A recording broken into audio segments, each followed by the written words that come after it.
And welcome to the Pitney Bowes First Quarter 2021 Earnings Conference Call. Your lines have been placed in a listen-only mode during the conference call until the question and answer segment. Today's call is also being recorded. If you have any objections, please disconnect your lines at this time. I would now like to introduce participants on today's conference call. Mr. Marc Lautenbach, President and Chief Executive Officer, Ms. Anna Maria Chadwick, Executive Vice President and Chief Financial Officer, and Mr. Adam David, Vice President, Investor Relations and Financial Planning. Mr. David will now begin the call with a safe harbor overview. Good morning. Included in this presentation are forward-looking statements about our expected future business and financial performance. Forward-looking statements involve risks and uncertainties that could cause actual results to be materially different from our projections. More information about these risks and uncertainties can be found in our earnings press release, our 2020 Form 10-K annual report, and other reports filed with the SEC that are located on our website at www.pb.com and by clicking on Investor Relations. Please keep in mind that we do not undertake any obligation to update any forward-looking statements as a result of new information or developments. Also, for non-GAAP measures used in our press release or discussed in this presentation, you can find reconciliations to the appropriate GAAP measures in the tables attached to our press release and also on our Investor Relations website. Additionally, we have provided slides that summarize many of the points we will discuss during the call. These slides can also be found on our Investor Relations website. Now, our President and Chief Executive Officer, Marc Lautenbach, will start with a few opening remarks. Marc? Thank you, Adam, and thank you everyone for joining today's call.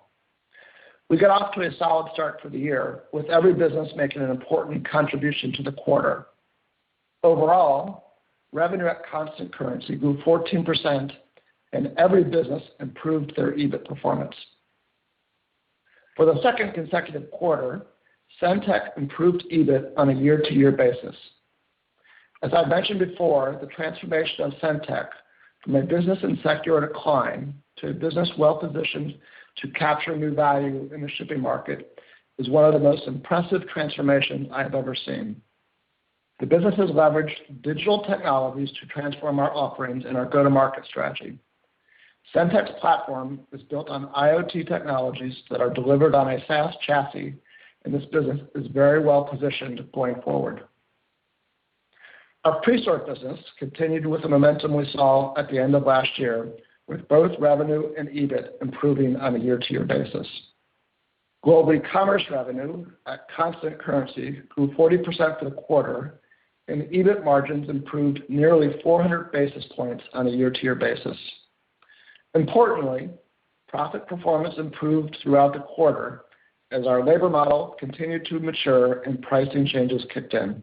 In the month of March, domestic parcel services per unit labor cost delivered the best performance compared to any quarter since second quarter of last year. We expect unit labor costs to continue to improve, and transportation and automation efficiencies are primarily still in front of us. Transportation costs remain high in both our e-commerce and pre-sort businesses, so further insourcing of transportation as well as the deployment of automation will benefit both businesses. A lot of opportunity in front of us as we continue to invest in areas that will yield future productivity benefits. We also made several important additions to our global e-commerce team. While I'm sure the team will continue to evolve, we have a group of professionals and consultants guiding our business who have built business-to-consumer networks centered on induction to the USPS system. Cash performance for the quarter was also relatively strong compared to prior year off of an improved working capital performance. The team continues to demonstrate strong operational discipline.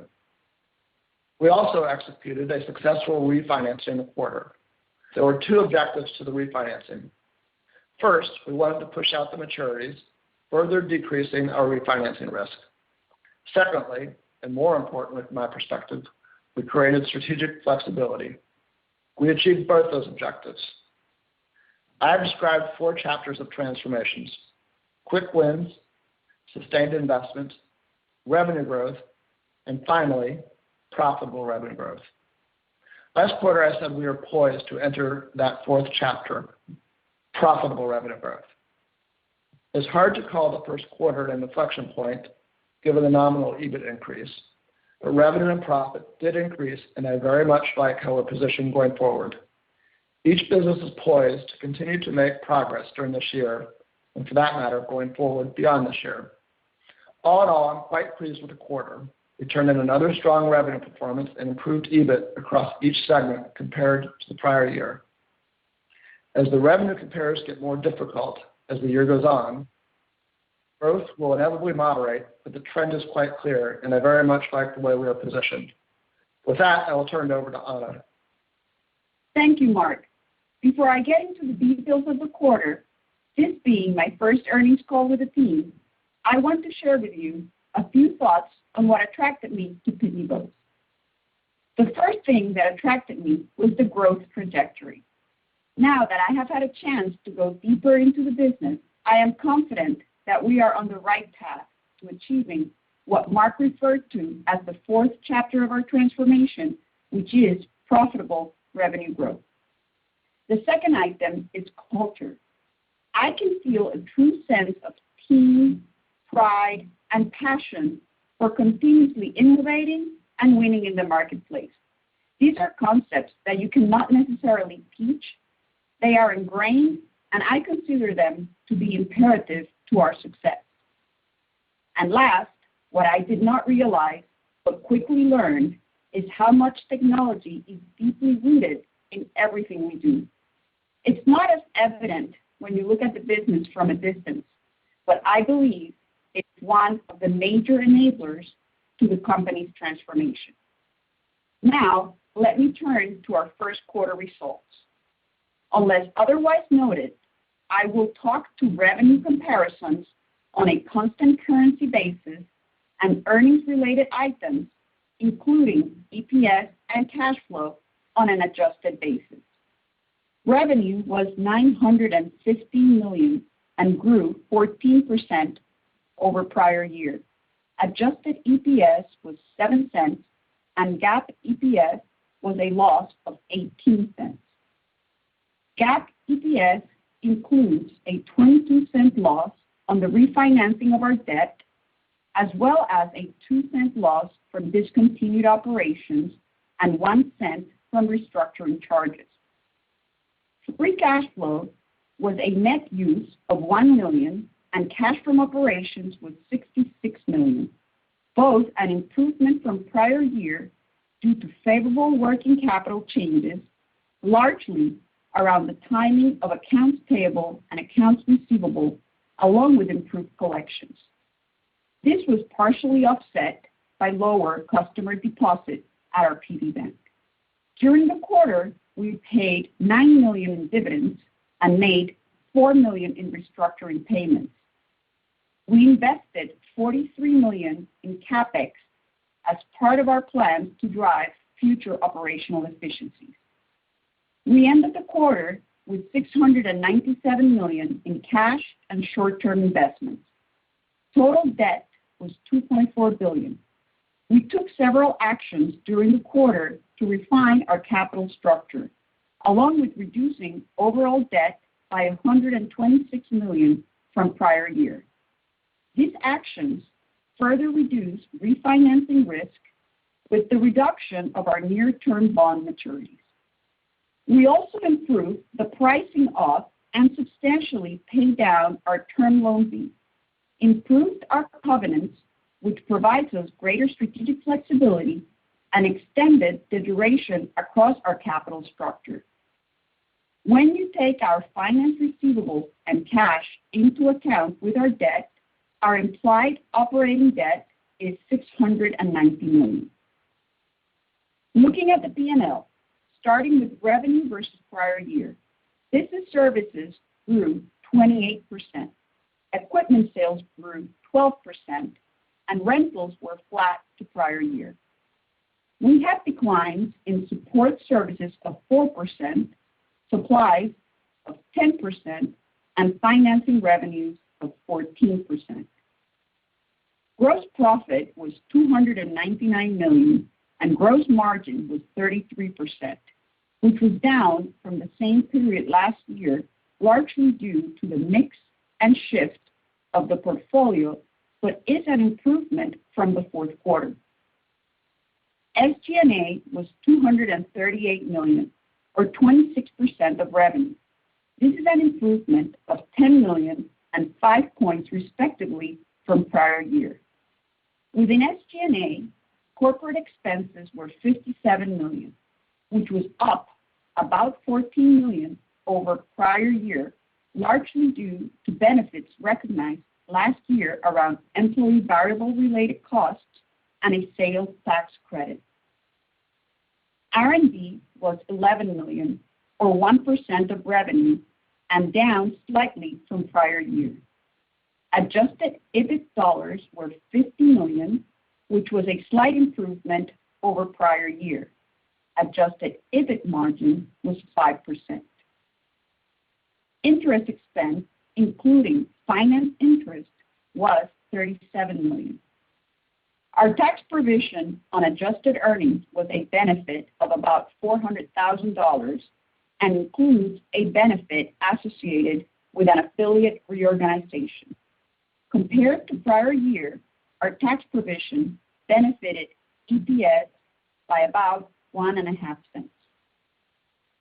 For purposes of determining adjusted EPS, shares outstanding are approximately 179 million. Let me now turn to each segment's performance, starting with e-commerce. Revenue for the segment was $413 million and grew 40% over prior year.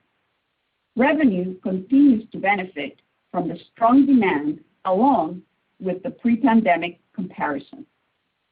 Volumes grew year over year across all lines of service.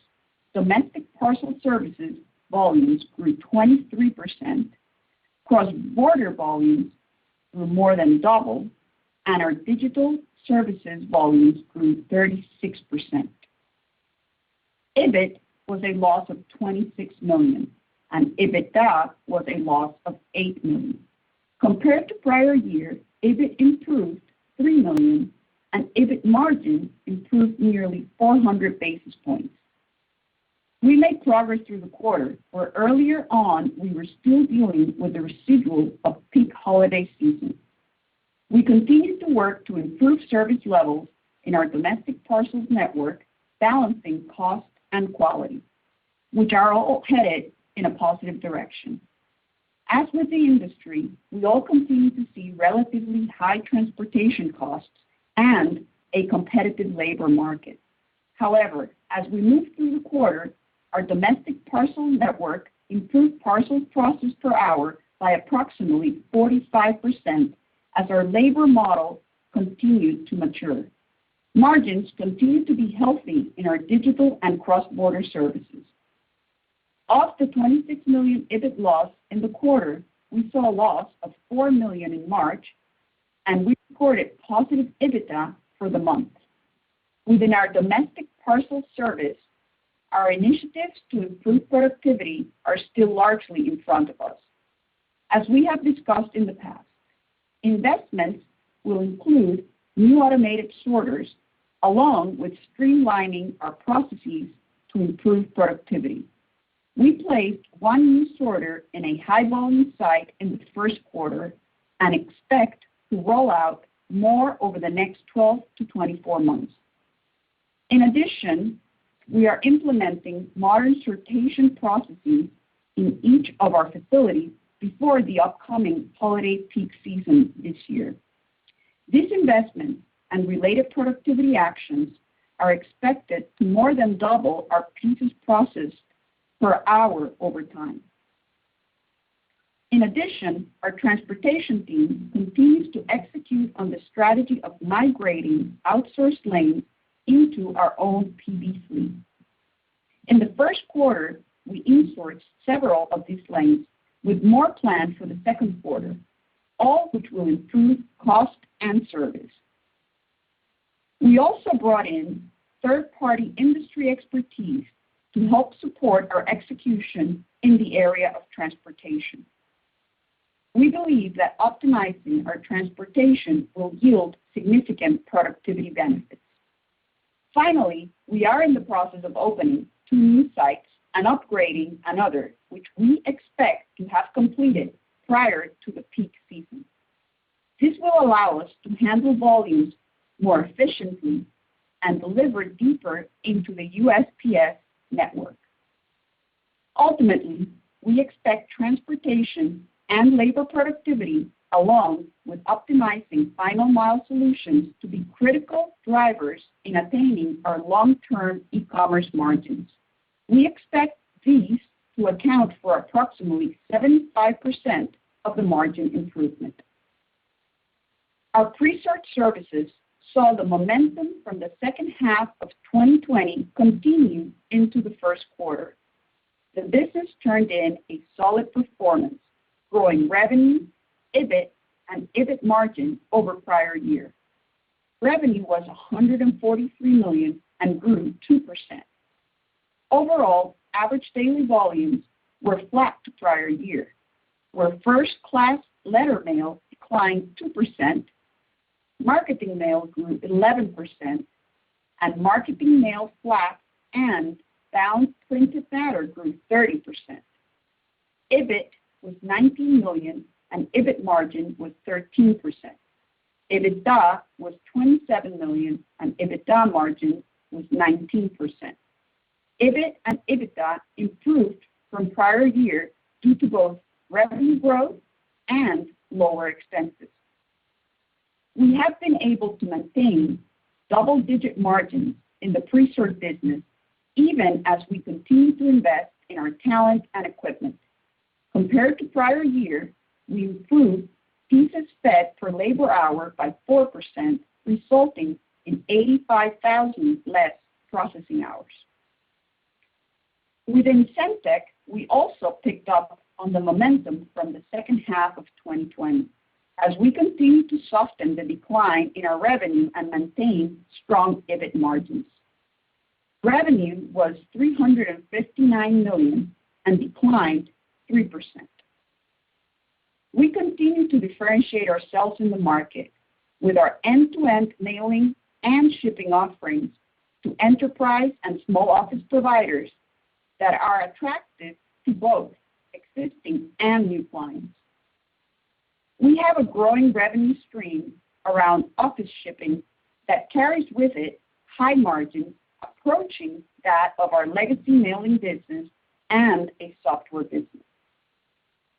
And like the legacy mailing business, the shipping opportunity in Centec provides multiple paths for us to add profit and revenue like supplies, financing, and professional services. Centec's shipping-related revenues grew at a low double-digit rate to approximately $30 million in the quarter. The number of labels printed through our shipping offerings grew over 40%, and paid subscriptions grew approximately 80%.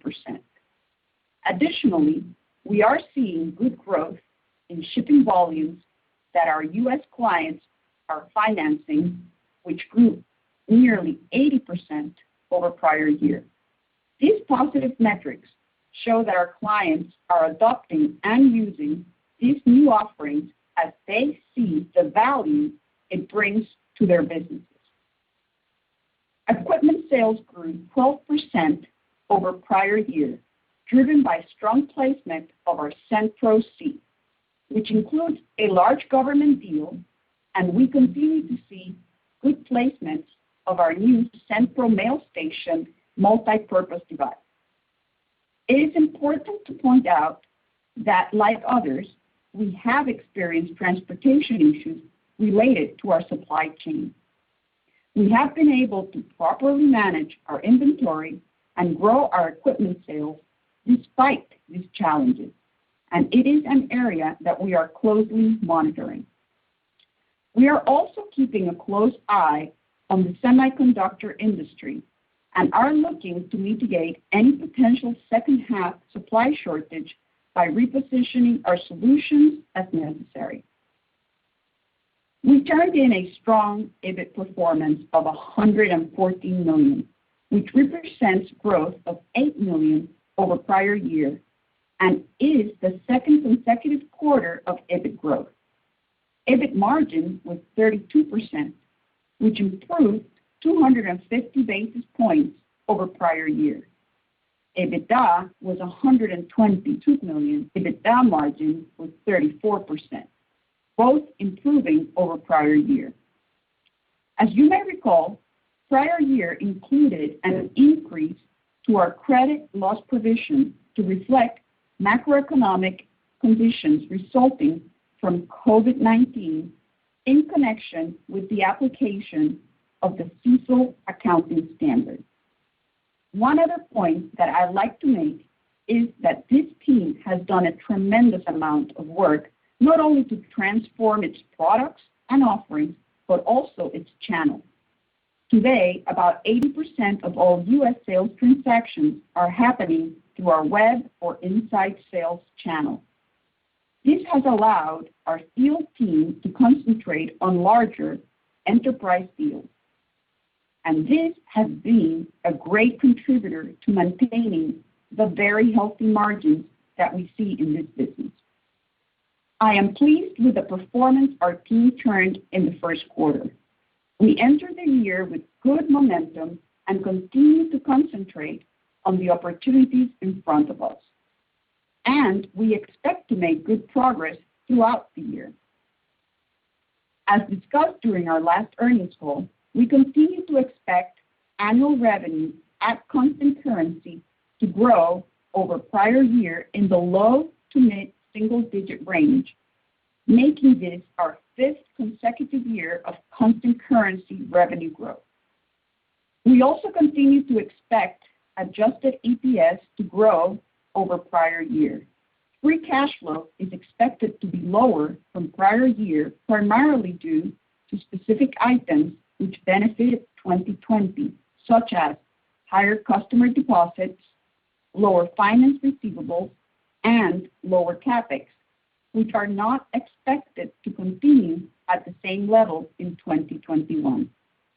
Within our segments, we expect global e-commerce revenue growth to be stronger in the first half compared to the second half, as the revenue comparisons will get more difficult as we move through the year. We also expect e-commerce to demonstrate significant profit improvement and deliver positive EBITDA for the full year. Within SendTech, we expect the momentum we saw in the second half of 2020 and first quarter to continue, particularly around our shipping capabilities and new multi-purpose devices, and help partially offset the decline in reoccurring related revenues. We also expect the improvement in volume trends we saw in Presort in the second half of 2020 and first quarter to continue through 2021. There are a few headwinds to be aware of on a year-to-year basis that will partially offset the overall business unit improvements. In 2020, we recorded Ryuk insurance proceeds. In 2021, we expect higher employee-related costs as it relates to variable compensation. Additionally, we expect a higher tax rate in 2021. Looking at the timing through the year, our portfolio continues to shift to markets that are growing, particularly around shipping. As a result, the fourth quarter will continue to be our largest quarter of the year for revenue and earnings. For the second quarter, we expect revenue to grow in the mid to high single-digit range. Similar to first quarter, we also expect adjusted EPS to grow modestly over prior year. That concludes my remarks. Operator, please open the line for questions. Thank you. Ladies and gentlemen, if you'd like to ask a question, please press 1 then 0 on your telephone keypad. You may withdraw your question at any time by repeating the 1-0 command.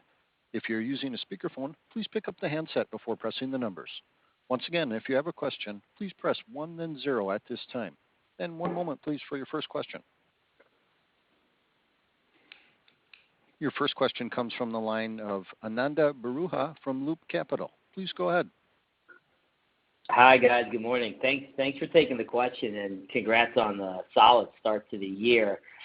You just answered what was going to be my first question, which is how you feel about potential for e-commerce profitability as we move through the year. But let me ask it this way too. So you mentioning EBITDA positive for the full year. Do you feel like you have any opportunity for EBIT positive, if not for the full year, by the end of the year?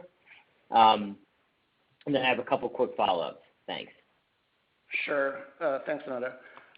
Listen, we're pleased with the progress that the global e-commerce team is making to get to profitability. And being EBITDA profitable for the year is an important milestone, but it's just that. It's a milestone. We have more work to do. My expectation is, we're on a trajectory as we exit this year to be EBIT profitable next year. So I think that's probably one way of answering your question. Mm-hmm. We like the trajectory. I would also point out, we made nearly 400 basis points of EBIT improvement, year to year. If we do that for the next, couple years, we're on the long-term model in 2024, as we have outlined. So good progress, more to do. And as Anna said, the benefits around transportation and automation are still in front of us, and with that, we'll carry better labor unit costs. And thanks, Mark. That's great. Listen, I mean, you did a great job of laying out sort of the upcoming initiatives in e-commerce with transportation, automation, labor, et cetera. Anyway, and it sounds like you're talking about a 24-month time frame, for the ones that you're speaking to today. Any way to frame for us when you think you'll reach sort of, when in that 24 months you'll hit kind of, sort of, I guess, the bulk of normalized impact, just so we can sort of frame for ourselves as we model out, quite frankly, 21 and 22, because that's what we have to do. Like when we might expect those initiatives to layer in a really critical mass kind of way. And I have one last quick one.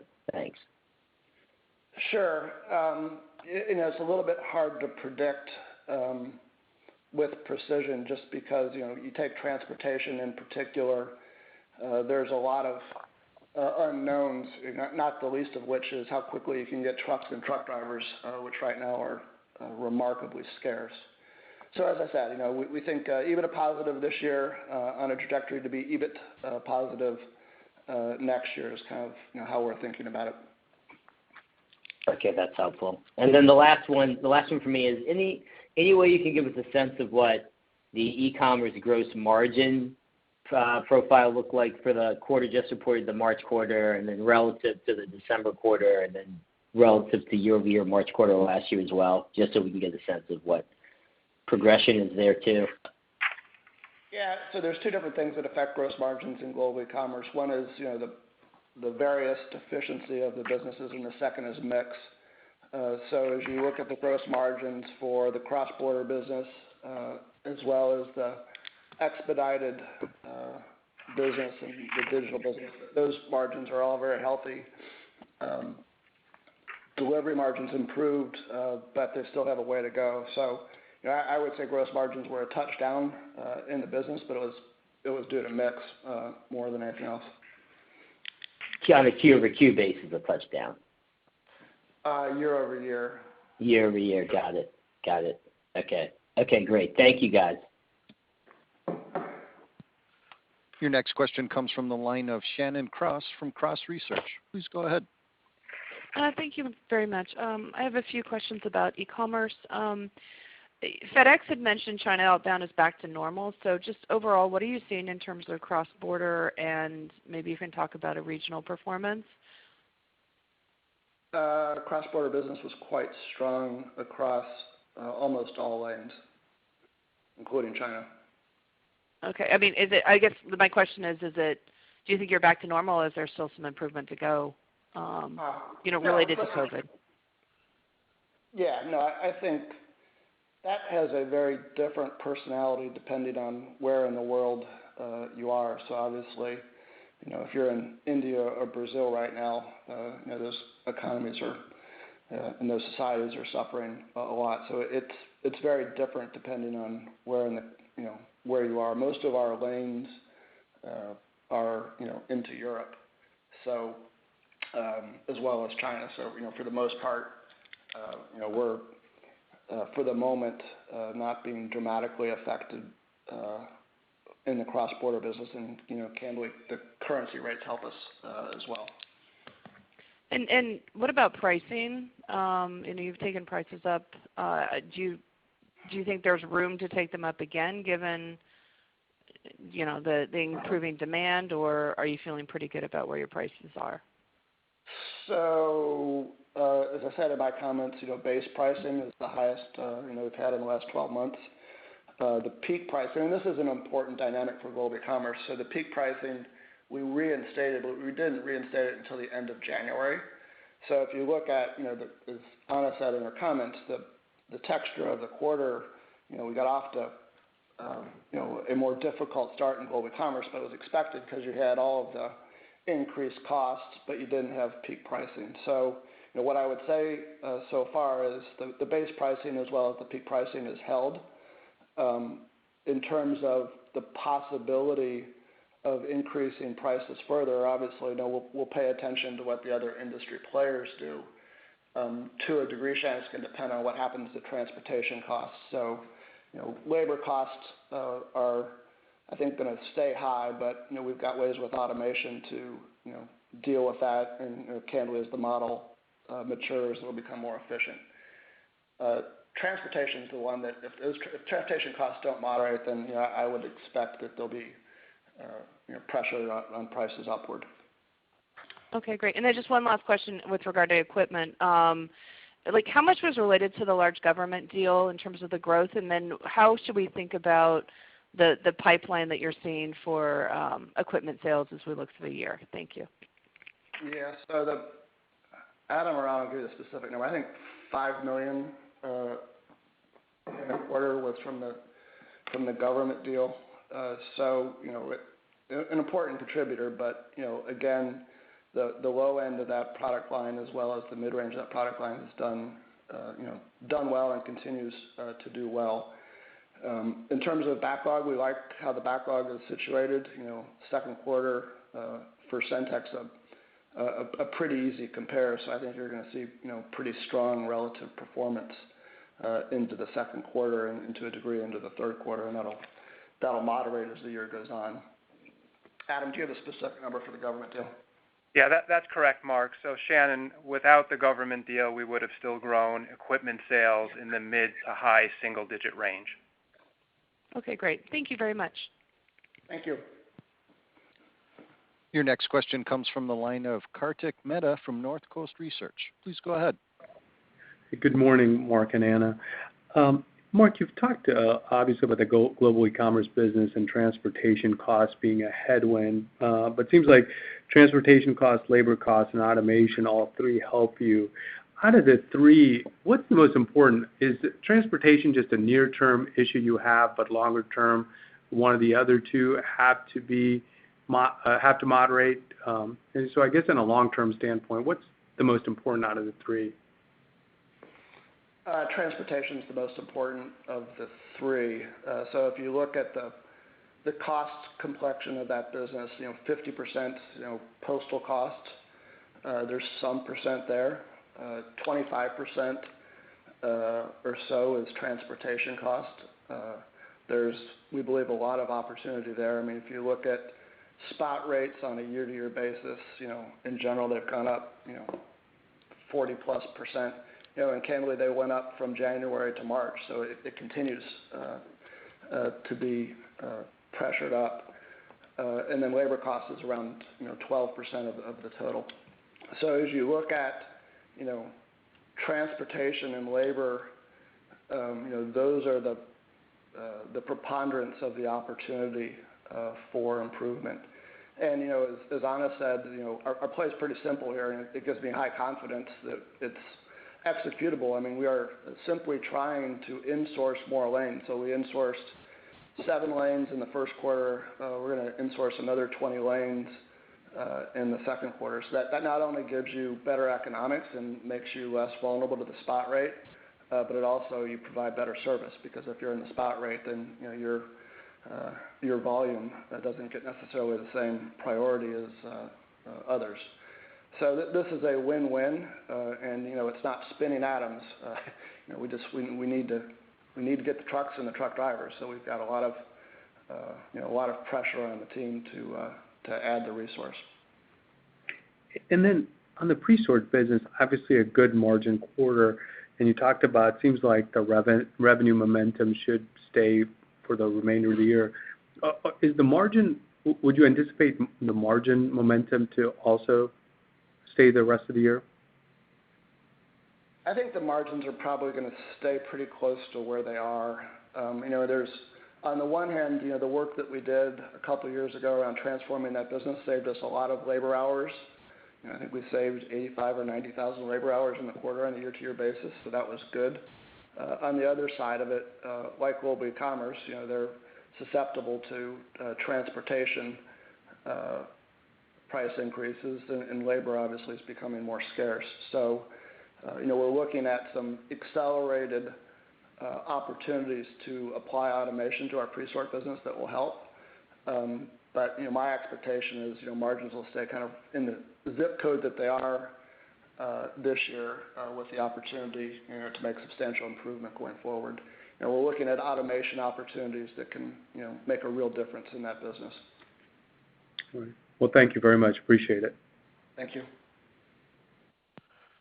Your next question comes from the line of Alan Klee from Maxim Group. Please go ahead. Yes, hi. For the debt that you've paid down and refinanced, where does that put you in terms of how much debt and notes are now due in 21 and in 22? I'll let Anna and Adam take a swing at that one, but we're pretty good shape for 21 and 22. Yep, absolutely. So the maturities that are coming due now for the remainder of 21, we really don't have any. And the maturity profile for 22 is a small amount, is around $72 million. So really, we truly accomplished what we set out to do when we issued our debt refinancing. And not only did we pushed out some of our maturities, but we also improved some of the terms, and we believe we're much better positioned now for having more flexibility as we execute our strategy. Great. And you had announced the partnership with UPS a couple quarters ago to have them as one of your carriers. Could you just give an update on how that's going? It's early. So we continue to be very optimistic about the possibilities there. They're a great company, and they an important provider in the industry. So early days, so we'll have more to say about that as we go forward. Thank you. Last question. I thought Centec was great. I mean, the quarter. How do you think about now kind of where the top line, the trend rate longer term for the top line and the bottom line, given that you have more shipping? Maybe you could also just remind us, maybe I missed it, of how much of your revenues are coming from shipping, and if you could break out maybe the three components of well, anyway, no, forget that last one. It's to do with another segment, but just what I just said. Thank you. Okay, we'll come back to it so you can finish off the last question. Listen, I feel really good about Centec. When I started in 2012, I thought there was great opportunities to extend the life of that business. If you ask me today, that's no longer my paradigm. My paradigm is that is going to be an important business in Pitney Bowes' future indefinitely. So I think that the top line will continue to moderate. It was -3 in the first quarter, a little bit better than that at actuals. Second quarter is going to be an easy compare, so that's going to look, pretty positive. But, we had talked about low to mid-single-digit decline in that business. I'm feeling right now it's closer to the low part than the mid, and the shipping is an important opportunity. So just to dimensionalize it for you, the shipping revenue for Centec was $30 million in the quarter against the total. It grew, depending on how you want to look at it. There were some anomalies and noise in the numbers, but somewhere between 10 and 15%. I would say without the noise, closer to 14 or 15%. So as you look at that, that number getting bigger and beginning to offset the top line and importantly the bottom line decline in the mail business, it's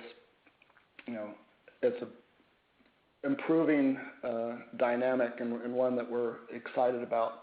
And as Anna said, it's a similar margin profile. So it's, if you look at that $30 million, I mean, there's probably $15 million of it that's at pure software margins, and then there's other ancillary businesses, whether it be supplies or financing or rebates from suppliers, that come at very high margins. So, and the addressable opportunity for shipping in the office space is twice the addressable opportunity in mail. So it's, those dynamics all bode well for the mid to long term. And the other thing that I would say is, the whole shipping dynamic doesn't really account for the fact that our meter attrition rate has moderated a bit, and there's lots of different reasons for that. We've clearly got some great products now, and we're in a really good cycle. But also, as you drive more value into those relationships, the devices are stickier. They're stickier in terms of people keeping them, and people keeping them longer. So, really good dynamics in that business going forward, and lots of opportunity. Thank you. Could you give us an update on Wheeler Financial in terms of how much money was put to work and how you're thinking about that for the year? Yeah, and I'm going to defer to Adam on the specific amount of money that was put to work. But I mean, in general, I would say, our vision for that business continues to be very positive. The nature of the opportunities that we're pursuing is, changed slightly. So we went from a business that was focused on leasing mission-critical assets to loans around mission-critical assets.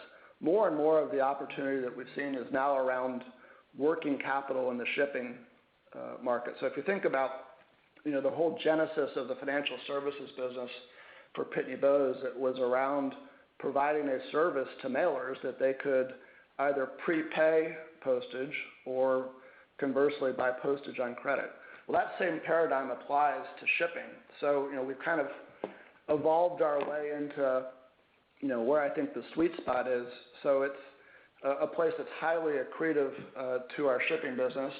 It's a natural extension. Obviously, it's a space that we understand very well. So, as our thinking has evolved on, the target markets, and that's not to say we don't, continue to put money to work in, those other markets, around equipment, leases and loans, but more and more it's around shipping working capital, which just feels right. So, Adam or Anna, you had a specific number that we put to work in the first quarter around Wheeler? Yeah, we funded about $4 million, Alan, in the first quarter relative to Wheeler. Great. I apologize for so many questions. The last one I had is within global e-commerce. Could you say what % of the revenue was from your three big buckets of domestic, cross-border, and digital? Adam, is that a number we've made public?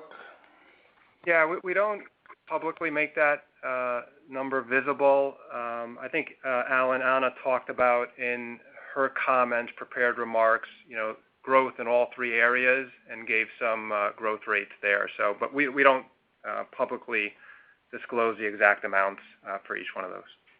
But I mean, if Okay, you just great. if you go by market sizes, I mean, the delivery business is clearly the biggest, and that's that's what it kind of affects. Had the question earlier about gross margin. So as the opportunity is the biggest there, the flood of demand, and that our business reflects that. Thank you so much. Your next question comes from the line of Anthony Lebiedzinski from Sidoti & Company. Please go ahead. Yes, good morning, and thank you for taking the questions. So just wondering if you guys could provide a little bit more details as far as the expected timelines for some of the automation initiatives that you talked about. Sure, let me talk about both for Presort as well as Global E-commerce. So Global E-commerce, we put one sorter to work in the first quarter in a large site. Second is, I believe, installed in the second quarter. We will continue to roll out the sorter technology throughout this year. We're looking at accelerating some of those investments if we can get the equipment. In Presort, while I don't think it requires big invention or innovation, the kind of equipment that we're looking at doesn't exist yet, so we're working with some automation companies to invent or bend a little bit metal to help with some of the work there. But again, it's tremendous opportunity. So if you look at the capital budget this year, we'll spend more money on capital this year, and that's principally because of automation. So and we're looking at accelerating that. Right. So Mark, you just said that if you can get the equipment. So I know there was a lot of constraints, the supply chains with the ocean shipping containers and so on. So coming from Asia. So is that why you said that if you can get the equipment, and is it like what are your how do you feel about that? It would be your confidence level about being able to get that equipment. So listen, it's you kind of step back. It's not so much around the backup and the ports. It's just more around the availability of equipment. So if you look at the overall demand for global e-commerce, logistics, and shipping, it's increased dramatically over the last 12 months, since COVID. So everyone's trying to get this automation. So I'm highly confident we'll get it. I'm not as confident that we'll get it as soon as I want. Okay, got it. Okay, that's fair. Thank you. And then I don't know if you guys talked about this, but just overall COVID-related incremental costs. Can you give us a sense as to how much that impacted the quarter? I don't have a specific number off the top of my head. I mean, it was. Listen, I think we've done a really good job adapting to this new unfortunate world that we find ourselves in. So it wasn't a material impact from my perspective in terms of expense, and obviously, the place that we're paying close attention right now is around AR and delinquencies, and again, that's been relatively stable, but that's the place where there's I'd say our strongest focus. Adam or Anna, if you want to add anything. No, I think you've covered it. Got it. Okay. And then last question for me. I think you mentioned before that you expect a higher tax rate for this year. Can you give us a sense as to how we should think about the tax rates for 2021? Anna or Adam? I would say 20 to 25%, that type of range, Anthony. All right. Well, thank you and best of luck. Thank you. If there are any additional questions, please press 1 then 0.